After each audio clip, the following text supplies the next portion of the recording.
Assalamualaikum warahmatullahi wabarakatuh. Kali ini kami akan sajikan konten pembelajaran mata kuliah keperawatan jiwa yang dalam kesempatan ini akan membahas gangguan persepsi sensori halusinasi. Diharapkan setelah melihat video ini, mahasiswa memahami apa yang dimaksud dengan gangguan persepsi sensori halusinasi dan mampu memberikan penata laksanaan perawatan pasien halusinasi. Mari kita simak apa itu halusinasi.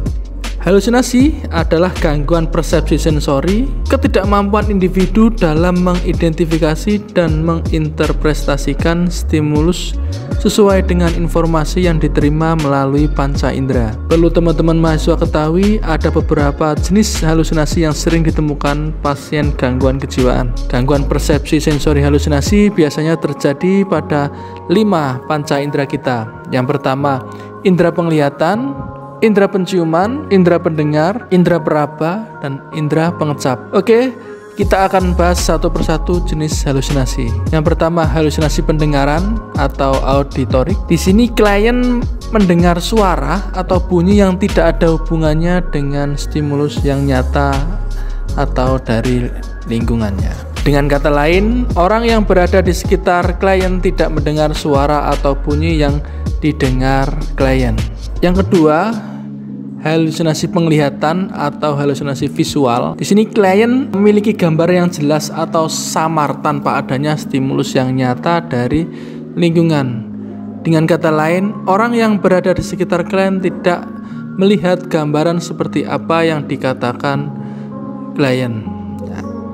Gambaran tersebut bisa menyenangkan ataupun bisa juga menakutkan bagi klien.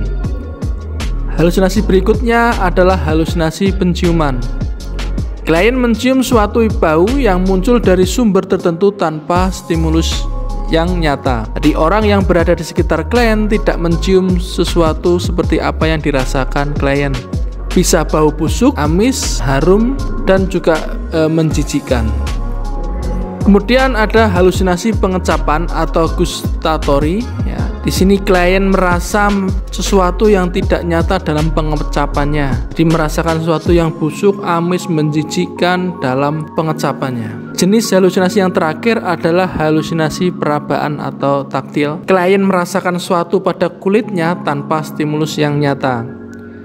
Jadi merasa mengalami rasa sakit, tidak enak, ada sensasi dari tanah atau benda lain tanpa ada stimulus yang nyata. Pada gangguan persepsi halusinasi perlu diperhatikan fase-fase yang sedang dialami oleh penderita guna menentukan tingkat keparahan dan ketepatan pelaksanaan keperawatan. Terdapat 4 fase halusinasi di sini. Fase yang pertama, comforting. Di sini menghibur, ansietasnya sedang, bersifat menyenangkan. Untuk karakteristiknya, perilaku mendalam, bisa ansietas, bisa kesepian, rasa bersalah, takut, berfokus pada pikiran senang. Kemudian untuk perilaku klien, biasanya tersenyum, tertawa sendiri, menggerakkan bibir tanpa suara, gerak mata cepat, respon verbal lambat, diam, dan asik sendiri. Kemudian fase yang kedua, fase condemning, atau di sini sudah terjadi ansietas berat, menjijikkan. Karakteristiknya, pengalaman sensori di sini menjijikkan, menakutkan, mulai lepas kendali, mengambil jarak dengan sumber yang dipersepsikan, merasa dipermalukan, dan lebih menarik diri. Untuk perilakunya meningkat tanpa sistem otonom akibat ansietas, jadi nadinya naik, nafasnya dan tensinya juga naik. Rentang perhatian menyempit, asik pada pengalaman sensori, hilang kemampuan membedakan realitas. Untuk fase berikutnya, fase ketiga, controlling. Di sini ansietas berat, pengalaman sensori di sini yang berkuasa. Untuk karakteristik, pasien berhenti melawan atau menyerah pada halusinasi. Isi halusinasi menarik, kesepian bila halusinasinya berhenti. Perilaku klien biasanya kemauan dikendalikan atau mengikuti halusinasi, kesukaran dalam berhubungan dengan orang lain, rentang perhatian hanya beberapa menit atau detik saja. Tanda fisik ansietas berat, dia berkeringat, tremor, tidak mampu mematuhi perintah. Untuk fase yang terakhir adalah fase yang keempat, conquering. Di sini pasiennya sudah mulai panik, dia melebur dalam halusinasinya dan mengancam baik diri sendiri maupun mengancam orang lain. Untuk karakteristiknya, pasien berhenti melawan atau menyerah pada halusinasi. Ada perintah halusinasi mengancam, baik mengancam dirinya sendiri maupun mengancam orang lain. Halusinasi terjadi beberapa hari atau jam bila mana tidak ada intervensi. Perilaku dari pasien biasanya perilaku teror, kemauannya dikendalikan atau mengikuti halusinasinya, kesukaran berespon lebih dari satu orang, aktivitas fisik merefleksikan isi halusinasi, bisa perilaku kekerasan, bisa menarik diri dan risiko bunuh diri. Untuk faktor pencetus gangguan persepsi halusinasi ini ada banyak sekali. Salah satunya genetik, stres lingkungan, gejala pemicu. Biasanya gejala pemicu adalah aspek kesehatan, sikap dari pasien dan perilaku individu dari pasien.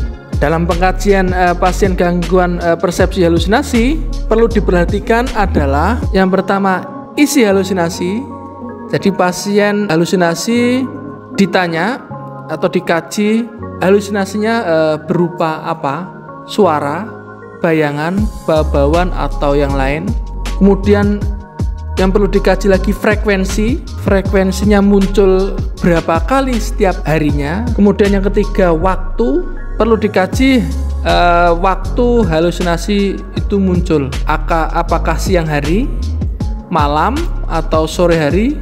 Kemudian pada saat pasien sedang melakukan apa, itu perlu dikaji juga. Yang keempat yang perlu dikaji adalah respon pasien. Jadi menanyakan respon pasien saat halusinasi itu muncul.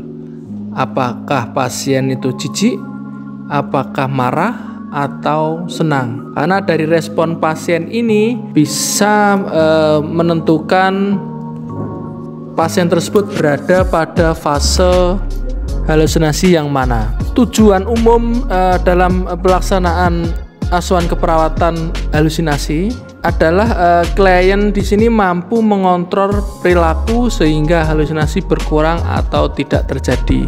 Kemudian ada tujuan khusus yang sangat berperan penting dalam pelaksanaan asuhan keperawatan. Yang pertama, tujuan khususnya adalah pasien dapat membina hubungan saling percaya. Yang kedua, pasien dapat mengenal halusinasinya. Yang ketiga, pasien dapat mengontrol halusinasinya. Yang keempat, pasien dapat dukungan keluarga. Dan yang terakhir, pasien dapat memanfaatkan obat. Oke, yang pertama kita bahas tujuan khusus. Yang pertama adalah pasien dapat membina hubungan saling percaya atau BHSP dengan cara melakukan salam terapeutik dan empati, perkenalan, jelaskan tujuan interaksi dengan pasien, kemudian ciptakan lingkungan yang tenang, dan buat kontrak yang jelas antara perawat dan pasien. Kemudian beri kesempatan pasien untuk mengungkapkan perasaannya dan dengarkan ungkapan pasien dengan penuh empati. Itu adalah tujuan khusus yang pertama, bina hubungan saling percaya. Kemudian tujuan khusus yang kedua, pasien dapat mengenal halusinasinya. Di sini yang perlu kita lakukan adalah lakukan kontak sering dan singkat, observasi tingkah laku pasien terkait halusinasinya, bantu pasien mengenal halusinasinya, kemudian diskusikan dengan pasien situasi yang menimbulkan halusinasi, waktu, frekuensi yang terjadi halusinasi, ya, diskusikan dengan pasien apa yang dirasakan jika terjadi halusinasi. Tujuan khusus yang ketiga di sini pasien dapat mengontrol halusinasinya dengan mengidentifikasi bersama pasien tindakan yang dilakukan jika terjadi halusinasi. Ya, kemudian diskusikan cara manfaat yang digunakan, diskusikan cara baru untuk memutus mengontrol timbulnya halusinasi. Ini bisa dengan cara menghardik, bisa dengan melakukan aktivitas.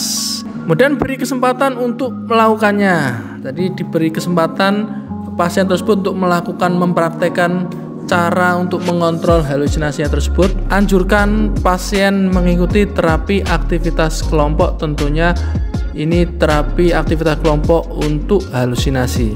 Tujuan khusus Yang keempat, di sini adalah pasien dapat dukungan keluarga. Menganjurkan pasien untuk memberitahu keluarga jika mengalami halusinasi. Kemudian diskusikan dengan keluarga tentang gejala halusinasi, cara yang dapat dilakukan pasien dan keluarga untuk memutus halusinasinya, kemudian cara merawat dan beri informasi kapan perlu mendapatkan bantuan. Yang terakhir, tujuan khusus halusinasi di sini adalah pasien dapat memanfaatkan obat. Jadi diskusikan dengan pasien dan keluarga tentang dosis, frekuensi dan manfaat obat. Anjurkan pasien meminta sendiri obatnya. Anjurkan pasien bicara dengan dokter tentang efek samping obat. Diskusikan akibat berhenti obat dan bantu pasien dalam penggunaan obat. Mungkin ada pertanyaan, apakah pasien gangguan persepsi sensori halusinasi bisa sembuh? Jawabannya bisa,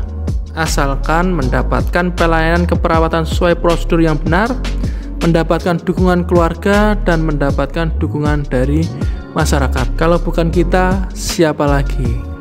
Cukup sekian konten pembelajaran mata kuliah keperawatan jiwa kali ini. Untuk kurang lebihnya saya mohon maaf. Saya akhiri. Assalamualaikum warahmatullahi wabarakatuh.